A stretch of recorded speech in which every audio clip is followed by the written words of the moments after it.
लड़के ने पत्र लिखा था कि मुझे सोरेसिस की बीमारी हो गई थी। अगर वो लड़का यहाँ बैठा हो तो हाथ हिला सकता है। कहीं चांदूर बाजार का वो लड़का है। चांदूर बाजार यहाँ से पास में होना चाहिए शायद। तो चांदूर बाजार का वो लड़का है, उसका नाम तो हमारे स्मरण में नहीं। उसने लिखा कि मेरे शरीर पर सोरेसिस की बीमारी हो गई थी। मेरे शरीर की पूरी फुकड़ियाँ निकलती थी, पूरी खाल निकलती थी शरीर की। मेरी शादी हो गई, उसके बाद यह बीमारी। और बीमारी होने के बाद में ये योग बन गया कि मेरे साथ में मेरी अर्धांगिनी भी मेरे साथ रहना नहीं चाहती थी।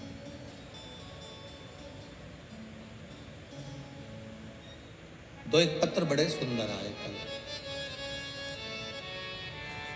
दो पत्रों में एक पत्र तो ये चांदूर बाजार के लड़के का था और एक पत्र एक महिला ने लिखा था माननीय सांसद जी और विधायक जी के लिए। पत्र वो भी बड़ा सुंदर था।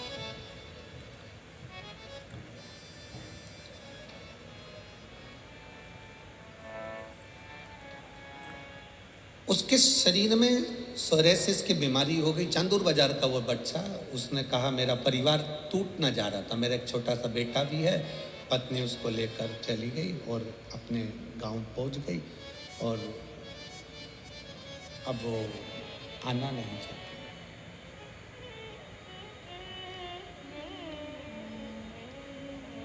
उसने पत्र में लिखा, गुरुजी 4 साल से मुझे जो बीमारी थी, मैंने भी शंकर के चरणारविंद का स्मरण करा, शिव जी को बेलपत्र चढ़ाना प्रारंभ करा और जल पीना प्रारंभ करा। शंकर जी के मंदिर में झाड़ू पोछा लगा देता, उसी झाड़ू पोछे को लगाकर पोछे को धो लेता, पोछा पूरा साफ हो जाता, उसी पोछे के पानी में बाल्टी में डालकर मंदिर के बाहर ही मैं स्नान कर लेता।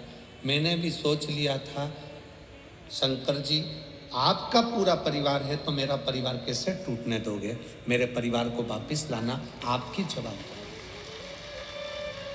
उस पत्र में उस बेटे ने लिखा, 3 महीने की आप कहते हो गुरुजी, मैंने 1.5 महीने बाबा की सेवा करी और 1.5 महीने में मेरी सोरेसिस की बीमारी गई और मेरी पत्नी और मेरा बच्चा मेरे साथ में आया। 1-2 पत्र बड़े सुंदर है। जो लिखने वाले पत्र लिखते हैं बड़ी उन्होंने बहुत सुना होता है। एक पत्र और है,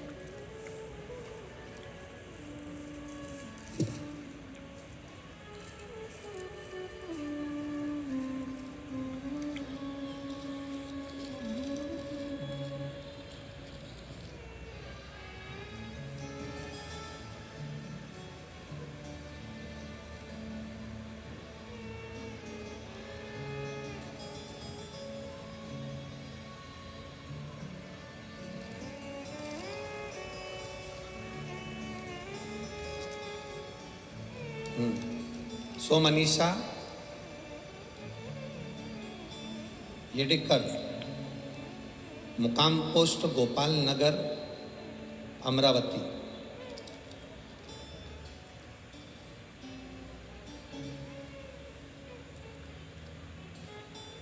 कहीं बैठी है क्या? आप ही हैं? इन्होंने पत्र लिखा है, गुरुजी ये मेरे मन की बात और मेरे पूरी सहेलियों की बात में लिख रही हूँ। आपने एक कथा में कहा था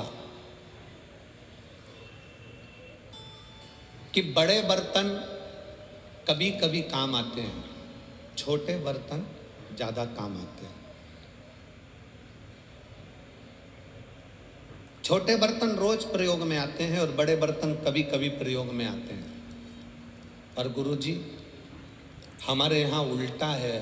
हमारे अमरावती में हमारे यहाँ के बड़े बर्तन, श्रीमती नवनीत जी राणा और रवि जी राणा, ये बड़े बर्तन हमारे रोज काम आते हैं, भले छोटे बर्तन काम आए। ये पत्र लिखा। बैठो बहन, बैठो। श्री शिवाय नमस्ते।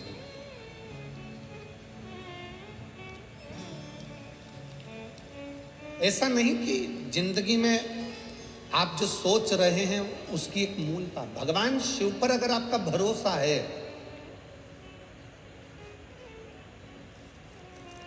भगवान शिव पर अगर आपका विश्वास है, भगवान शंकर पर यदि आपकी दृढ़ता है, तो बीमारी कैसी भी हो, मेरा शिव उस बीमारी को काटने की सामर्थ्यता रखता है, क्योंकि वो कालों का भी काल महा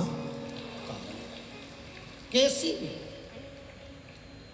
एक बच्चे का पत्र है, देखिए, उस बच्चे के शरीर में पूरी चमड़ी लाल और सफ़ेद पड़ गई और पूरा बच्चा पूर्ण तरह से चर्म रोग से ग्रसित हो गया।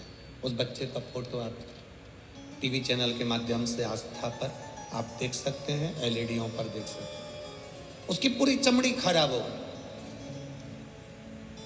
पूरी चमड़ी, बड़े बड़े सफ़ेद चट्टे हो गए, पूरा शरीर उसका चर्म रोग से ग्रसित हो गया। डॉक्टर के हिसाब से ये वो बीमारी हो गई कि वो चलती रहे, दवाई खाते रहो, ठीक होते रहो। मेरा नाम सुषमा बसंत खंडेलवाल है। मेरा मोबाइल नंबर ये है, मैं सेंदू जरना घाम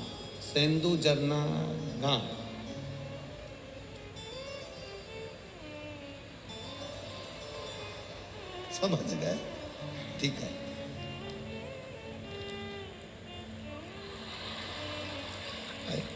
तुम लोग इतनी जल्दी समझ जाते हो तो मेरे को नजर उतारना पड़ रही तुम्हारी को।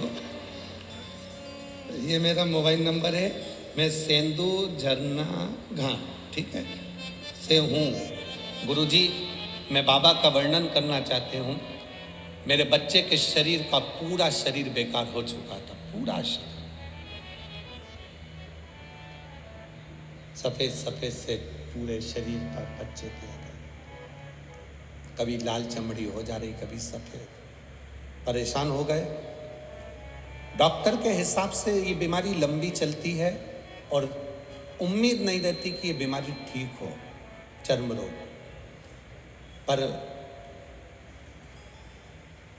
सीहोर गए, रुद्राक्ष लाए, तांबे के कलश में गलाया, शिव जी को चढ़ाकर उसके शरीर पर पोंछा, 2 बूंद उसके मुख में दिया।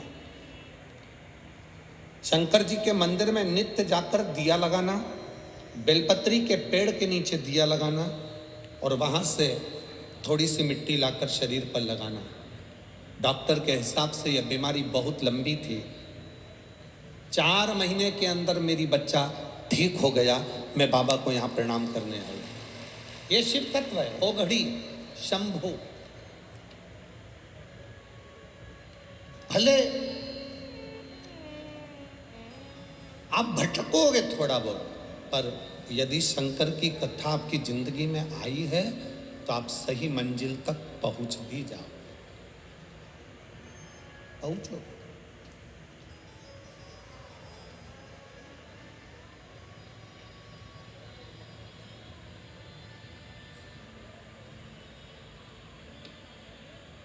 एक विश्वास के साथ आप कथा को सुनोगे तो वो मिलेगा जो।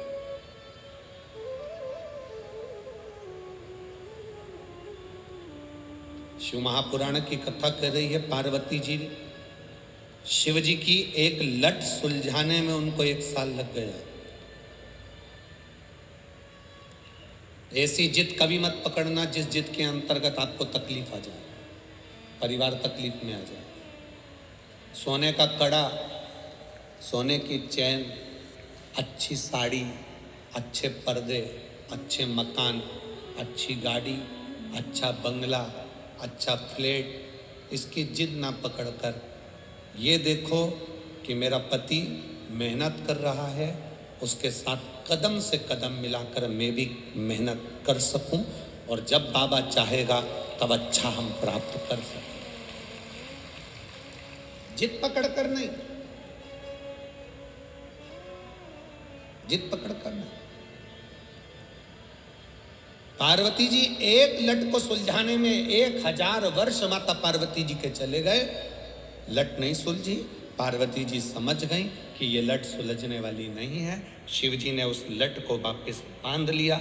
शंकर भगवान ने जब लट को बांधा, शंकर जी ने पार्वती जी को उसी समय पर तुरंत उठाया और उठाकर सीधे अमरनाथ की गुफा में ले गए और अमरनाथ की गुफा में जो पार्वती जी को ज्ञान दिया, पार्वती जी जान गई। शंकर भगवान का सबसे पहला अमर गुफा में जो ज्ञान था, वो ज्ञान था कि पार्वती जैसी मेरी जटा उलझी हुई है और इसको कोई सुलझा नहीं सकता, पर इस उलझी हुई जटा में से गंगा की धार दिन रात बह रही है। उसी तरह जैसे जटा उलझी है, उसी तरह पृथ्वी पर जन्म लेने वाला प्रत्येक मनुष्य संसार में उलझा रहेगा, पर गंगा की धार जैसी उसकी भक्ति निर्मल बहती रहना चाहिए। ऐसा संसार में कौन जन्मा जिसको दुख नहीं है? सब दुखी है। पत्नियां दुखी हैं, घर में गैस की टंकी नहीं है। पति दुखी है, गैस बहुत बन रही है। कौन दुखी नहीं है? पत्नी काय के लिए दुखी है? बोलो, जम के बोलो जरा। घर में गैस की टंकी नहीं है। और पति क्यों दुखी है? गैस बहुत बन रही है। दुख किसको नहीं है? संसार में सब दुखी है। सबका दुख अलग अलग है, सबकी वैरायटी का। ये मत सोचना कि सबका दुख जैसा तुम्हारा दुख है, नहीं। कोई तन दुखी, कोई मन दुखी, कोई धन बिन रहत उदास, तुलसी या संसार में सुखी राम का दास। इस संसार में केवल एक सुखी है, जो तुमने 5 दिन कथा सुनी